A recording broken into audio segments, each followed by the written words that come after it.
So, you think Silence of the Lambs was scary? Let me show you scary here. Hi, I'm Gordon Carroll, author of the best-selling Gil Mason Sheepdogs mystery thriller series. And I want to thank you for joining me today as I relate some of my old police canine stories. Way back when I was kind of a rookie canine officer, I was actually on my second dog, and they always say that you mess up your first dog, so it's better to train the second dog and really get them down. Well, my second dog was Max, our most prolific dog at Arapahoe County. He found more drugs and caught more bad guys than any dog in the history of our sheriff's office. But this was when he first started, shortly after coming out of training. And we were at Swedish Hospital in Englewood, Colorado, taking care of another suspect that had been injured during a fight with a police officer, or a couple of us.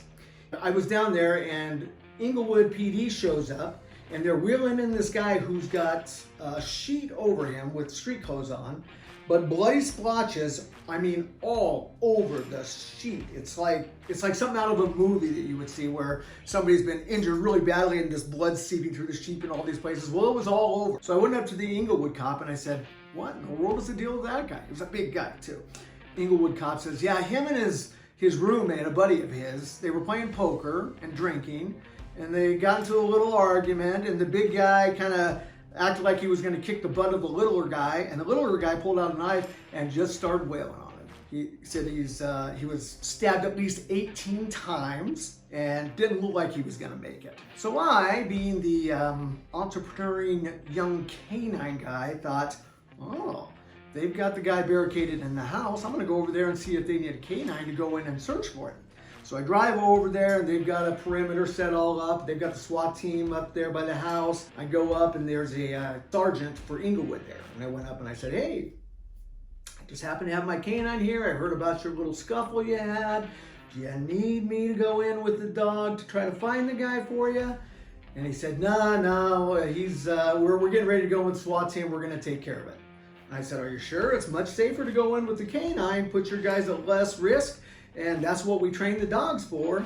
And he said, no, don't need it, but thanks anyway. So I said, okay. And I went down the street and I parked. And I just sat there for a while thinking, just in case the guy takes off running and SWAT teams set up. If they're set up, they don't run after a guy usually when he takes off. They either try to get the perimeter officers to get him, or they set up another perimeter and they bring in canine because they're in all their bulky gear and everything else. So I stay there monitoring the radio, and about an hour later, I hear dispatch say, hey, could we get a canine assist for Englewood at the address where I was just at? So I drive up there, meet up with the sergeant, and I said, oh, so what's going on? And he said, well, we searched the house, he's not there, so he must have got out and slipped out of our inner perimeter. So we kept our outer perimeter, and we'd like you to go find him with your dog. So I said, okay, where did you guys last see him at?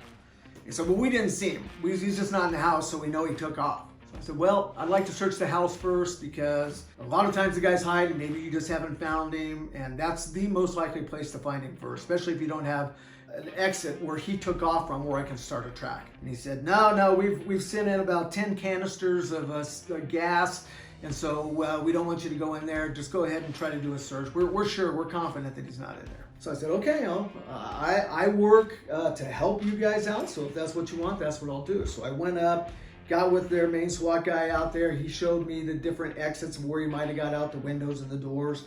So I did a perimeter sweep with my dog, casting him about to see if he could pick up a track. Now, when dogs track, what they're primarily looking for is ground disturbance.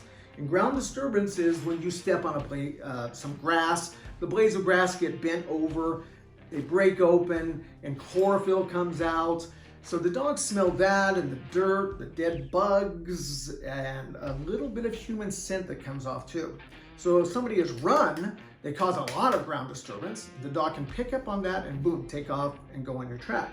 So I did my cast all the way around the house, and he didn't pick up anything. All he hit was on places where they told me their SWAT officers were stationed, and that was further out than just right around tight at the house. The only other spot was the entry point of where the SWAT guys went in and they exited the same place. So excluding that, I searched the rest of the perimeter, nothing. So I relayed that to the SWAT guys. They said their sergeant still wanted me to try to do a track. So I did a spiraling loop from around the house, going out further and further until I hit where their perimeter guys were, never getting a track. So I came back, told the SWAT guys that we're not getting anything. I think he's still in the house. So the sergeant relayed that, thanks for my help. They won't need me anymore and I can leave. So I said, okay. So I went back to my car, got in, stayed there for another 20 or 30 minutes to see nothing. So I went back on duty. About 15 minutes after I got back on duty, I get a request from dispatch to go back over to Inglewood to help them because the suspect is apparently still in the house. So I go back over, I go up to the sergeant and I said, what's the deal? And he said, well, since you did your perimeter sweep, we were getting ready to leave and his head popped up in the window and he started screaming at us.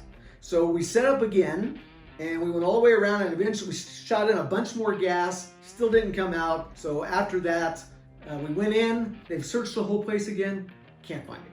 He's not, we think he's in there now, but we can't find him. So we'd like you to try to use your dog. And I said, okay, great, I would be glad to do that. And he said, well, we put in now about 18 canisters of gas. Is your dog gonna be able to work through that? And I said, oh yeah, my dog can work through it. Because here's the thing with canines, they've done tons of tests on this, and canines' membranes are not as sensitive to CS or pepper spray or any of those kind of gases as people are. They'll work right through it.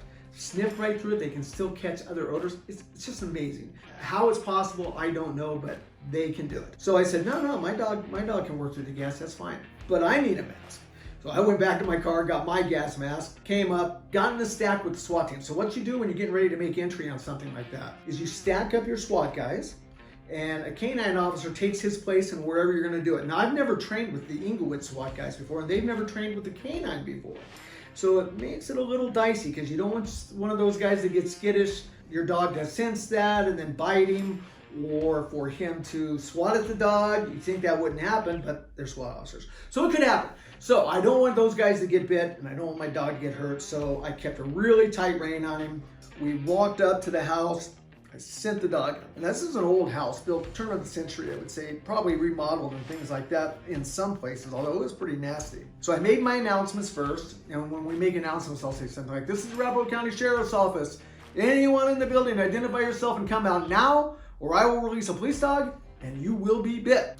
So I make 3 announcements like that, really, really loud as I can through my mask. And I think we even had them do it over the PA system of a car at the time, since it's kind of hard to understand what you're saying through a gas mask. But after those announcements and waiting a good amount of time, I send the dog. He goes all the way through the upper part of the house, searching each room. After he gets to a certain place, I put him in a down. I let him do the whole upper level first, and then after that, I called him back and just let him go in and search individual areas, put him in a down. We advanced. I let him clear another area. We clear that, we advance a little further, we clear another area. So we do that until the whole upstairs has been cleared. Next comes the basement. This is where it gets creepy. I told you that the house was built at like the turn of the century. Well, the walls going down were literally made out of rocks, not just like brick or mortar or anything like that, but rocks, big rocks like this. They were set there, mortared in, all the way down. And the sloping roof that's going down is about 5 feet tall, which wasn't too bad for me because I'm only 5'6". But for some of these SWAT officers, the average SWAT officer, probably 6'2", so they had to bend down pretty good. The stairs were just old rotted wood going down, no lights on in the basement. So I made announcements again, no answer, so I send Max down there. He goes down. By the way, Max was my second canine. He was a 90-pound Belgian Malinois. That's big for a Belgian Malinois. With all the ferocity and all of the drives that you could imagine, only upped them by about 100% because he was one of the most driven dogs I've ever seen. So he goes down, I'm listening, I can hear his nails clicking all over down there, and then everything goes quiet. So I'm keeping the SWAT guys back and I'm like, let's just wait. Usually you wait till you hear the screams and then you go down towards the sound of the screaming, but no screaming, just quiet. So I look at the SWAT guy next to me and I said, okay, let's go down, just stay where we're at. So we start going down the stairs. Creepy, I'm telling you, it literally was like the scene in Silence of the Lambs, where the guy's like, I got the lotion in the bucket, put the lotion on, then put it back in the bucket. So it was creepy. So we're going down these stairs. We get to the bottom, and I'm shining my flashlight around, looking, and I see Max, and he's at the far corner. So I have the SWAT guys light that section up. So he's in the far corner on the right-hand side, and it's a wall of trash. And I mean, you can't believe this unless you see it. It comes from the window up at the ceiling, which was about 5 feet, and it comes down on a slope all the way to the ground and all the way across the floor.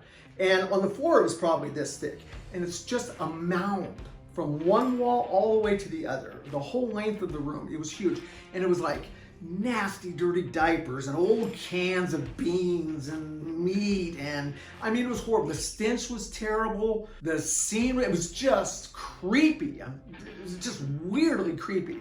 So I see Max in the far corner, and he's like digging a little pile in this trash wall. And I'm like, and then he runs over here and he starts digging one over here, and then he runs over here and he starts digging over here. And remember, he's a rookie dog. He's only been on the streets out of training for a couple of weeks, so it takes some time to really hone him into a razor sharp edge to where they can really get everything perfect. But I could tell just by his reaction that the guy was somewhere in there, or at least somewhere in the basement.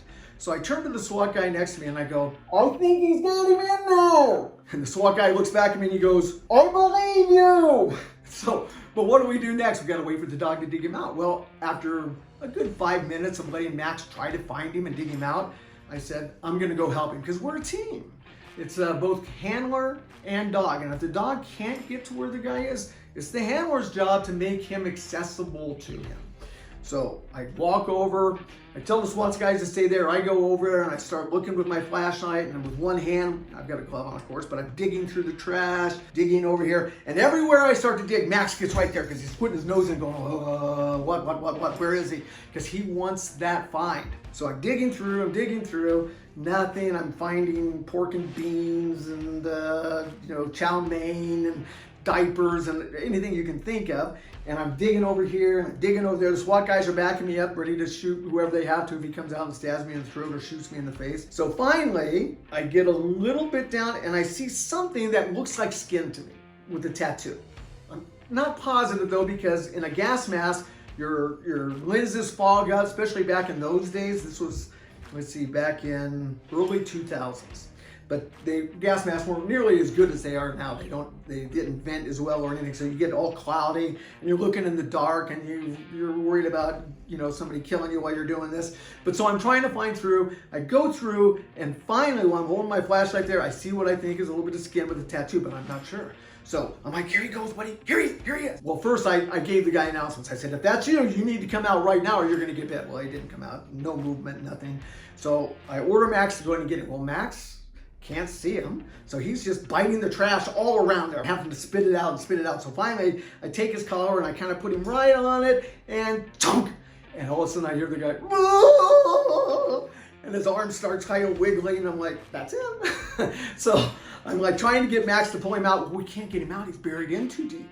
He had buried himself so deep into this trash that as I'm trying to pull him out, it's just pulling his arm. So his arm flops out, but he can't come out. It's all caves in on top of him from after that, and now he's stuck there. So Max has got him, so I'm like, Max is gonna rip this guy's arm off if I keep going like this. So instead, I go ahead and call Max off, bring him back to the SWAT guys, and I said, guys, we can't drag him out of there, so you guys go get him. And they're like, no problem. So these big 6-foot burly guys, they go in there and they dig and dig and dig and dig and dig. Well, I keep Max back as cover in case he comes out with some kind of weapon and they need to react quickly. They drag him out. The guy starts kind of fighting. They get him into cuffs, carry him up. We carry him up the stairs, get him in an ambulance, and take him down to meet with his buddy. So it was a great find by Max. It was a lot of fun. And after that night, Englewood called us all the time for Canine Assist.